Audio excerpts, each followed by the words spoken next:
అందంతో పాటు అభినయం కలగలిసిన మాల్వి మాల్హోత్రా తాజాగా తన తమిళ చిత్రం జేన్మా నక్షతీరం ప్రమోషన్లో భాగంగా ఓ ఫోటో షేర్ చేసి సోషల్ మీడియాలో హాట్లు దండిగా కొల్లగొడుతోంది.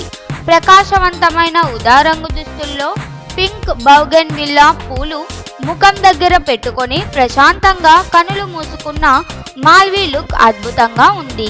జేన్మా నక్షతీరం చెడుపై మంచి ఎలా గెలుస్తోందో చెప్పే కథ. నా పాత్ర రియా, దేవుణ్ణి నమ్మే దయగల అమ్మాయి అని ఆమె వివరించింది. తమిళ సినిమాలో నటించడం ఆనందంగా ఉందంటూ తమిళం నేర్చుకుంటున్నానని మాల్వి పంచుకుంది. ప్రస్తుతం ఆమె తెలుగు, తమిళంతో పాటు ఇతర భాషల్లో కూడా అవకాశాలు అందుకుంటోంది. అంతేకాకుండా హాలీవుడ్ ప్రాజెక్టు కోసం కూడా ఆడిషన్ ఇచ్చినట్టు తెలిపారు. నా కంఫర్ట్ జోన్ను దాటి వెళ్లే ప్రతి అవకాశాన్ని ప్రయత్నించాలనుకుంటున్నా అనే ఆమె వ్యాఖ్యలు అభిమానుల్లో ఆసక్తిని పెంచాయి.